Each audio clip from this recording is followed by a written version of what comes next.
Property damage, mostly confined to Los Angeles.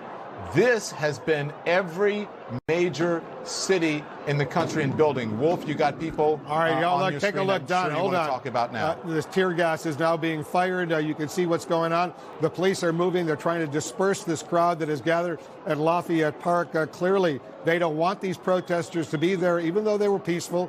They were just screaming a little bit, but they were not endangering anyone. And all of a sudden, tear gas and these protesters now, they're going to presumably run away and try to regroup elsewhere. But this is clearly a very, very dangerous situation, and it's unfolding as we await the President of the United States to make a statement from the Rose Garden on all of this that has unfolded over this past week since the killing of George Floyd, 46 years old, in Minneapolis, Minnesota. You see this situation.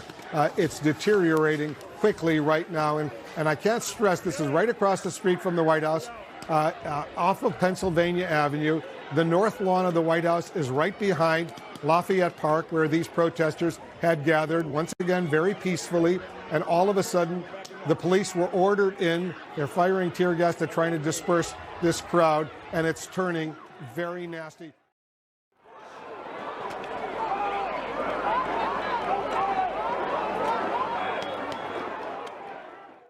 Where is the message of calm? Where is the message of trying to calm things down around this country? Because obviously you can send in the cavalry, you can send in all of these military forces.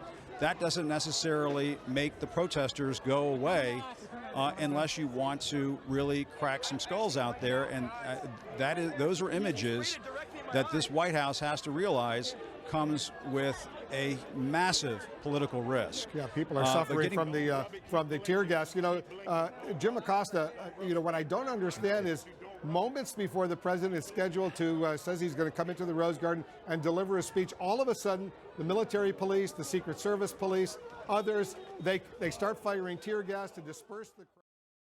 You're outside the White House where Donald Trump is about to speak. It's getting a bit tense.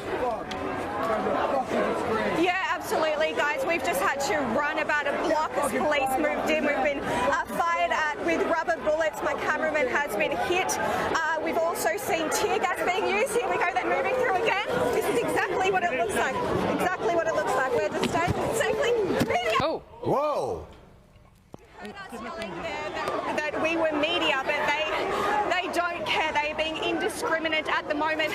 They chased us down that street, and as you see, they were firing these rubber bullets at everyone. There is tear gas, and now we are really surrounded by police and people here, and the police are here behind us, and they came down the street quite viciously, as you saw there, and that is what they're trying to do. They're trying to build this human barrier to push people away from the White House. They did it last night. Here they come again. We're moving back. We're moving back.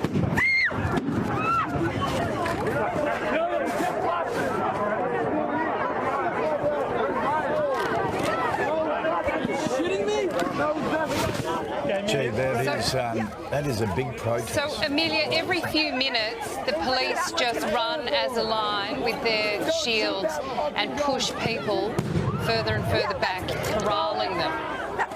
That's exactly right. That's exactly right. And we're getting stuck. We're getting stuck amongst that. Now, we need to get further back. Okay, we're now against 7 o'clock. We're now up against a fence. Amelia, we're going to go low and across the street there, okay? Yeah. On my shoulder. Yeah. Okay, Tim is Amelia's cameraman. He's in the middle of this, guys. He's just trying to get them out of there by the look of it. We're getting hit. We're getting hit by rubber bullets now, guys. And we are waiting right now, just inside over the fence, inside the White House grounds. We're waiting for Donald Trump to address America and Americans, and this is what's going on right outside his front gates. So what he has to say will be a real turning point for this. This civil unrest across America. There's Amelia there with the backpack, so she looks like she's okay. Out of Amelia, that scrum of protesters. Can you hear us? I can speak. Yeah. Are you okay? we're out of that.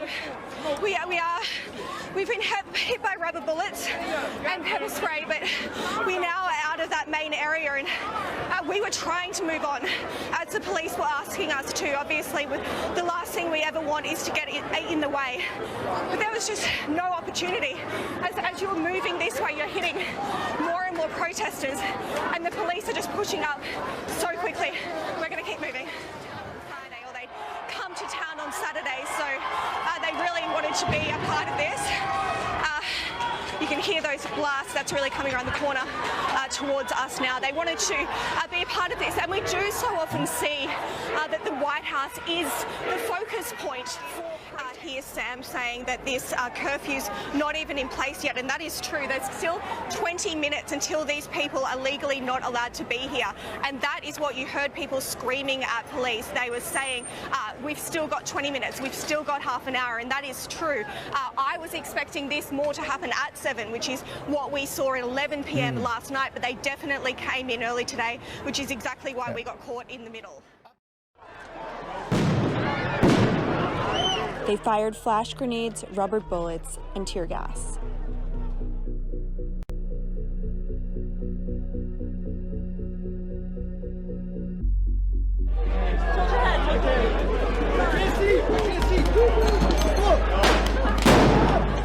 At 6:44, while police continued to push back protesters, President Trump started his address. Hold on, Don. Here's the president. He chose to speak from the Rose Garden, an outdoor venue where bangs and screams could be heard from the neighboring block. In his speech, he said that there would be justice for George Floyd, but he spent the majority of the address focusing on the violence. If a city or state refuses to take the actions that are necessary to defend the life and property of their residents, then I will deploy the United States military and quickly solve the problem for them. At 7:01, he emerged from the White House and walked through the area that had just been cleared of protesters toward historic St. John's Episcopal Church, where he posed for a photo holding a Bible. Marianne Budde is the Bishop of the District of Columbia, who oversees the church that the president just used as a photo op. Bishop Budde, thank you for being here. What are your thoughts as you saw what happened and as you look at these images now of so many Americans crying out in the streets for law and order that is applied equally to all of us, regardless of color, regardless of economic status? I want to thank you for letting me be on this, be part of this conversation. Let me be clear. The president just used a Bible, the most sacred text of the Judeo-Christian tradition, and one of the churches of my diocese, without permission, as a backdrop for a message antithetical to the teachings of Jesus and everything that our churches stand for. And to do so, as you just said, he sanctioned the use of tear gas by police officers in riot gear to clear the churchyard. I am outraged. The president did not pray when he came to St. John's, nor, as you just articulated, did he acknowledge the agony of our country right now, and in particular that of the people of color in our nation, who wonder if anyone in public power will ever acknowledge their sacred worth, and who are rightfully demanding an end to 400 years of systemic racism and white supremacy in our country. And I just want the world to know that we in the Diocese of Washington, following Jesus and his way of love, we distance ourselves from the incendiary language of this president. We follow someone who lived a life of nonviolence and sacrificial love. We align ourselves with those seeking justice for the death of George Floyd and countless others through the sacred act of peaceful protest. And I just can't believe what my eyes have seen tonight. You had no idea he was going to do that? I had no idea. I was watching the news with everyone else, and as you might imagine, I have been fielding out just phone calls and emails and texts of outrage from my people and from people across the country wondering what on earth did we just witness.